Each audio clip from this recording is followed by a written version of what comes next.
जय हिंद दोस्तों, मैं शेखर कुमार स्वागत करता हूं आपका अपने YouTube channel technical coaching classes Harda पर।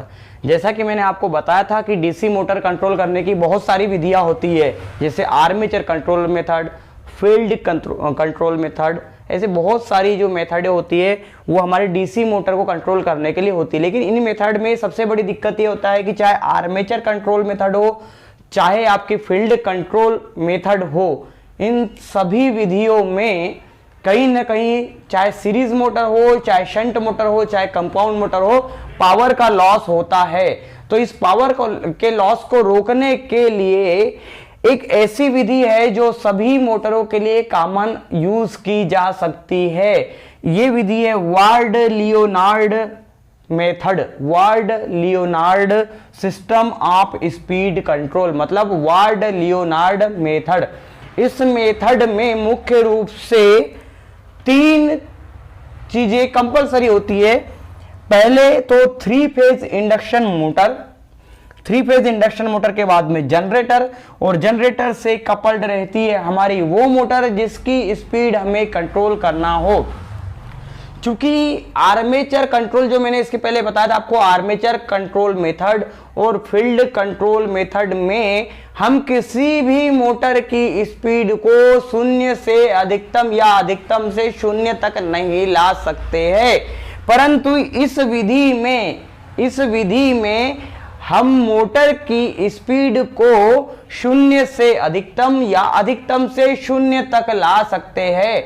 इसके लिए मुख्य रूप से 3 फेज इंडक्शन मोटर के द्वारा जनरेटर, डीसी जनरेटर को ऑपरेट किया जाता है, मतलब इनके बीच में कपल्ड कर दिया जाता है और इस कपलिंग से डीसी जनरेटर को जोड़ा जाता है। और यही डीसी जनरेटर का जो आउटपुट होता है, ये हम देख रहे हैं, ये हमारा क्या है, दोनों पॉइंट जो है हमारे आउटपुट के पॉइंट है। इसके ये आउटपुट के पॉइंट से, इसी के आउटपुट के पॉइंट से हम जो मोटर को कंट्रोल करना है उसको इनपुट सप्लाई प्रदान करते हैं। और इसके अलावा जो हमारी इंडक्शन अपना डीसी सीरीज मोटर हो, चाहे शंट मोटर हो, चाहे कंपाउंड मोटर हो, हमें जिस मोटर को भी कंट्रोल करना है उसे इस जनरेटर के आउटपुट के साथ में जोड़ दिया जाता है, मतलब कपलिंग कर दी जाती है और इसके आउटपुट से इस मोटर को ऑपरेट किया जाता है। इसके आउटपुट से, मतलब जनरेटर का जो आउटपुट प्राप्त होगा, इस जनरेटर के आउटपुट से जो है हमारी मोटर जो है उसको ऑपरेट किया जाएगा। जिस मोटर की स्पीड को कंट्रोल करना है उस मोटर को जनरेटर के आउटपुट से जोड़ दिया जाता है। और जिस मोटर की स्पीड हम कंट्रोल करते हैं उस मोटर की फील्ड को अलग से डीसी सप्लाई से, ये जो हमारी है ये क्या है, हमारी डीसी सप्लाई है, इसको अलग से क्या किया जाता है, अलग से जो है इसके फील्ड को जो है हमने यहां पर अलग से उत्तेजित करने के लिए सप्लाई दी गई है। और इसी की सप्लाई का यूज करके हम जनरेटर जो है उसके फील्ड को भी इसी डीसी सप्लाई से जो है उत्तेजित किया जाता है। नॉर्मल ऑपरेटिंग कंडीशन में 3 फेज इंडक्शन मोटर के द्वारा जनरेटर को ऑपरेट किया जाता है। जनरेटर को ऑपरेट करने के बाद इसके आउटपुट से हमारी कंट्रोलिंग मोटर जो होती है, उस कंट्रोलिंग मोटर को जो है जोड़ा जाता है, कपल किया जाता है, जिससे उसकी मोटर की स्पीड जो है नियंत्रित होती है। चाहे ये डीसी सीरीज मोटर हो, चाहे शंट मोटर हो, चाहे कंपाउंड, मतलब सीरीज मोटर भी हो सकती है, शंट मोटर भी हो सकती है और हमारी कंपाउंड मोटर भी हो सकती है। तीनों मोटर की स्पीड को जो है कंट्रोल किया जाता है जनरेटर के आउटपुट से।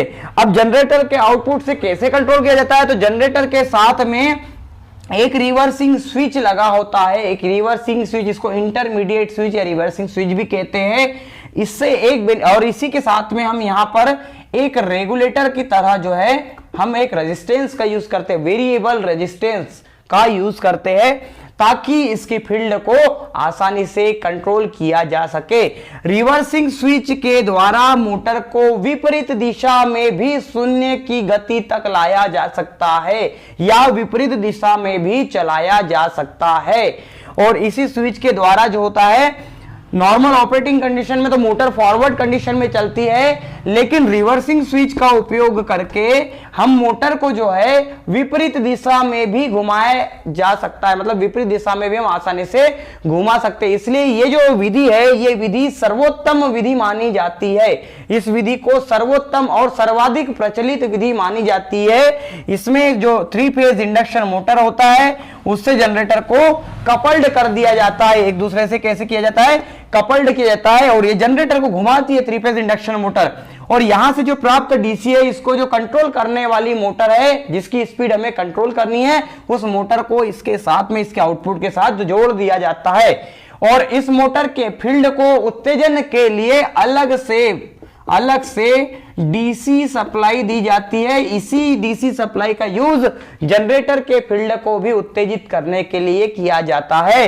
जनरेटर की फील्ड में रिवर्सिंग स्विच और रेगुलेटर की भांति कार्य करने वाला प्रतिरोध लगा होता है, और इसी रिवर्सिंग स्विच के माध्यम से हम इसकी गति को विपरीत भी, मतलब अर्थात इसकी गति में फॉरवर्ड है तो उसको रिवर्स भी कर सकते हैं। इस तरीके से वार्ड लियोनार्ड मेथड जो होती है, हमारे डीसी सीरीज मोटर हो, चाहे शंट मोटर हो, चाहे कंपाउंड मोटर हो, तीनों की स्पीड कंट्रोल करने के लिए हम वार्ड लियोनार्ड मेथड का उपयोग करते हैं। अब आपके मन में प्रश्न होगा कि आखिर ये मेथड का उपयोग हम कहां करते हैं, इस प्रकार की मोटर हम कहां ऑपरेट करते हैं। तो मैं आपको बताना चाहूंगा कि इस प्रकार की जो मेथड है हमारी होएस्ट एलिवेटर, हम इसके अलावा कह सकते हैं कि जो पेपर मिल वगैरह जो होता है, पेपर मिल वगैरह में भी हम इस प्रकार की मेथड का उपयोग करते हैं, क्योंकि हमें यहां पर चाहे एलिवेटर हो चाहे पेपर मिल हो, हमें फॉरवर्ड और रिवर्स दोनों ही कंडीशन की स्पीड की आवश्यकता होती है, मतलब दोनों ही गति की आवश्यकता होती है।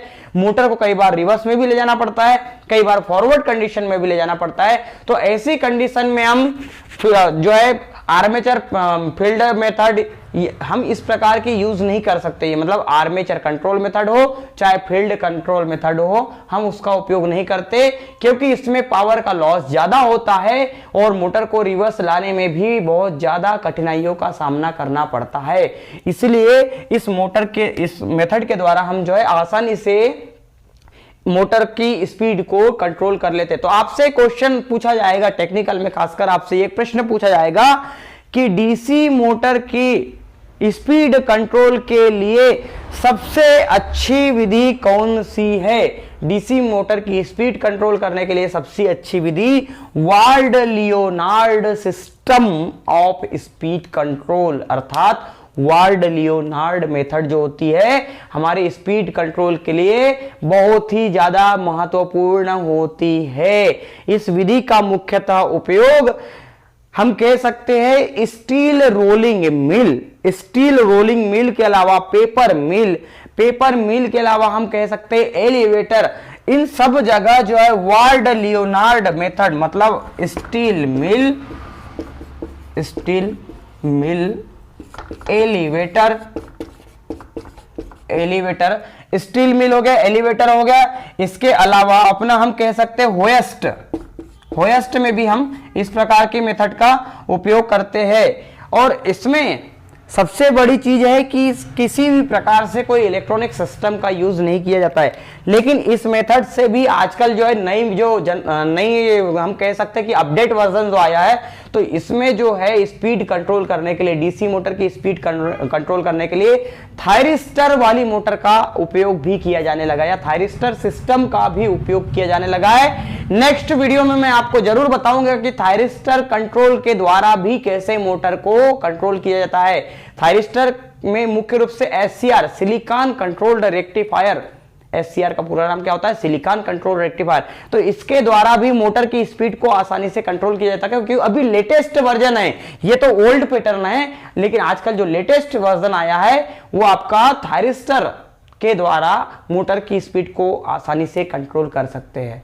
तो इस तरीके से वार्ड लियोनार्ड सिस्टम जो होता है, इसका उपयोग डीसी मशीनों की स्पीड कंट्रोल करने के लिए किया जाता है। यदि हमारा वीडियो आपको अच्छा लगा हो तो आपसे रिक्वेस्ट है कि कृपया लाइक जरूर करें। यदि किसी प्रकार की कोई कमी हो तो कमेंट बॉक्स में हमें जरूर लिखकर भेजें किसी प्रकार के कोई क्वेश्चन हो आपके तो आप कमेंट बॉक्स में जरूर लिख कर भेजें और हमारे चैनल पर यदि नए हो तो सब्सक्राइब जरूर करें। धन्यवाद।